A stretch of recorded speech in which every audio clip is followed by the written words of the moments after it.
Hello and welcome to the Diplomatic Missile. So today we're taking a look at an indie game that was funded by Kickstarter about a year ago, and it's called Faster Than Light. Now this is a 2D top-down spaceship simulator, and it's got a permadeath element, so if you die, you die. There's no going back, you have to start over. So yeah, I think it's pretty good. So if we start a new game here, this is our ship. It's called the Kestrel. It's the starting ship. If you go to our list here, you can see the other 9 ships you can unlock. I have the Engi cruiser and the Zoltan cruiser, so we can chop and change them. We have our layouts here that you have to unlock achievements to unlock. We have Remo, Majne and Emma as our crew members for this run. They're actually randomly generated names, but you can customize them. So if I customize Jan Magne, I can change his name and appearance. And these are all of our systems that we have. We have pilot, well actually I'll get into them later, and we have our weapons, the Artemis and the burst laser. So let's start on normal mode, and let's start. The data you're carrying is vital to the remaining Federation fleet. You'll need supplies for the journey, so make sure to explore each sector before moving on to the next, but get to the exit before the pursuing rebel fleet can catch up. Continue. So up here is our hull strength. If this drops down to 0, it's game over, permadeath. This is our shields. These obviously absorb damage. We only have 1 bar of shields at the moment, but obviously you can upgrade it to get up to 4. We have our fuel. We have 16 fuel. We have 8 missiles and 0 drone parts. Missiles used to fire missiles and other missile weapons like teleportation missiles. And drone parts used to launch drones, which we have none of because we don't have a drone control. We have our evade chance here, which is the chance we'll dodge an attack. We have the oxygen, which if I believe it drops below 40, your crew start to suffocate. Sorry. And we have Remo, Majne and Emma here. You can see their different professions. So if they do more than one thing, if they stay in one thing, they'll level up the profession, and you can see what bonuses they get. Evasion +5, 10% faster recharge and all of that. So down here we have our systems. So we have our shields, which self-explanatory. We have our engines, which are needed to FTL jump. We have our oxygen, which is once again self-explanatory. We have our medical bay, which heals our men or women or crew if they're aliens. And we have our weapons here, so we can power these up. Down here we have our subsystems, which do not require power.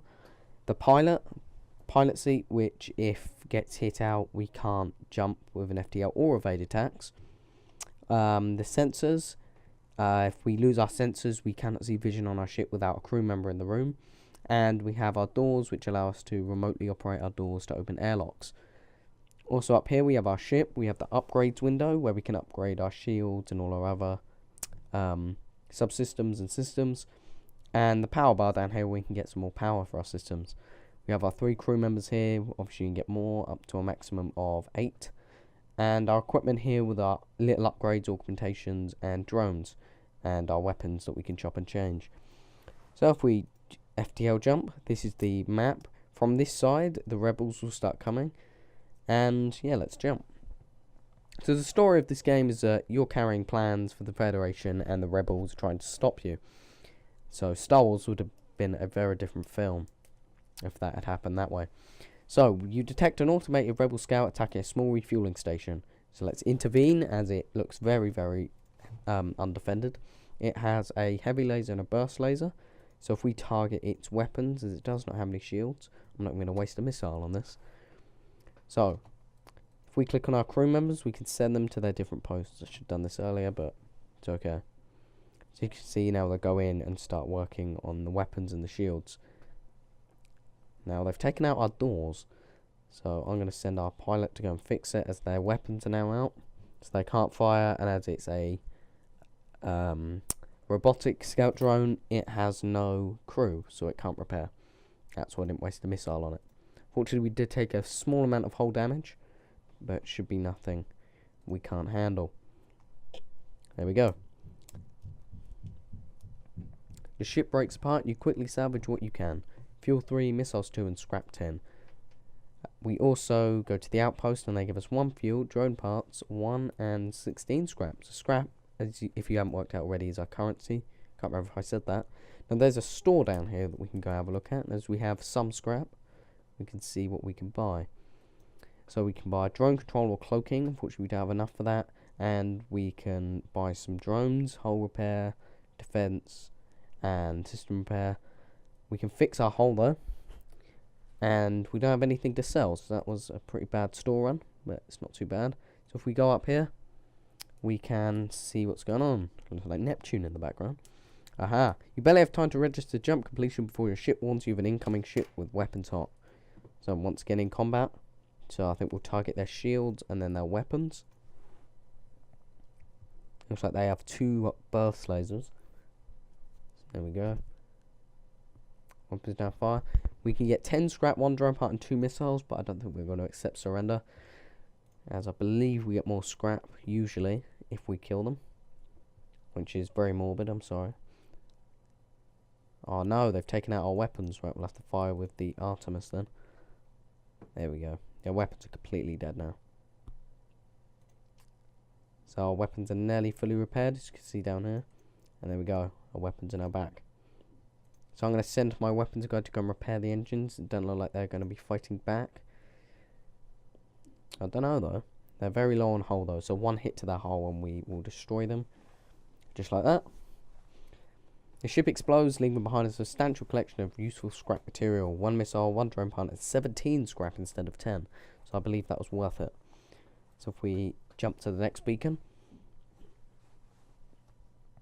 Soon after arriving in the system, you're hailed by a small cruiser. What good fortune that we happen to run into each other. Nothing personal, but you have some information we need. So, this guy has a beam. And, yeah, beams are pretty bad. So we need to make sure our shields don't get taken out by that laser before that beam can fire. So we kind of need to hit their weapons. Luckily he timed that wrong. Fortunately our weapons have been taken out though. We also don't have any shields, so this might go bad for us because that beam's going to hit us. Yep, that beam hit us and now our sensors are dead. We took quite a substantial bit of hull damage then. But looks like our weapons will be back up. Weapons back up. And we've hit their weapons, so now they can only fire the beam. Fortunately, the beam is wrecking our ship right now. We'll fire on their weapons again, and we'll hit their shields as well. There we are. I think we've immobilized him. We'll go get our sensors repaired and our engines repaired. Now he's immobilized and he's down. Good. Good. The ship explodes, leaving behind a substantial collection. Oh, we've said that before. So we have 15 scrap, 1 drone part, and 2 fuel. Sweet. Fortunately, we don't have our pilot because he's repairing the sensors. Come on, man. There we go. So now we can see everything again. So if we jump to the next beacon, we're nearly to the exit now. I shall end this video. You come across a pilot in hot pursuit of an unidentified ship. You quickly receive a transmission from the pilot. Stay out of this and we'll make it worth your while. Ooh, I don't think we're going to fight this because he is a rock ship. So we'll accept them and we accept their bribe. And we have a lot of scrap now. So we can see. There we are. Transmission, outpost below. So we can actually buy crew members here. So I think we're going to do that. We could buy a rock crew member. A Zolt. Oh, that's an Engi. And a human. So their repair speed is doubled, but combat damage inflicted is halved. So yeah, they're not good at fighting, but very good at repairing. And they're immune to fire, their movement speed is halved, and their health is increased. So I think we're going to buy a rock, and we'll fix a hull as much as we can. So I think that was a successful store trip. Now we can't jump to the exit without going for a nebula at the moment, so we're going to have to go for a nebula. Nebulas mean your sensors are down for the time you're in it, so I think we will attack the ship. I will pause it and send our crew member back to the shields, and we will target their weapons as they have a missile which can pierce our shields. Our shields are not up. We do not power our shields up. So our shields are now powered. Fortunately they did hit us, but we completely took out their weapons, which is good. As you can see, their doors are opening and closing. If we upgrade our sensors, we'll be able to see them. We're not going to accept surrender, even though they would give us 8 missiles. We're pretty low on missiles, actually. I should have done that. That's pretty bad. Not too bad, though, because hopefully we'll be able to replace the Artemis with a better weapon. Missiles 2, drone parts 1 and 3 13 scrap. So let's jump to the exit beacon now, as the rebels are getting quite close, as you can see with the white bar. You arrive at the long range beacon. When the FTL to overcharge, you can jump to the next sector. So we can attempt to download this ship's data swords, but don't miss activating it. So let's download it, and the ship is activated. It's only an automated one, so we should be able to take this out very nice and quickly.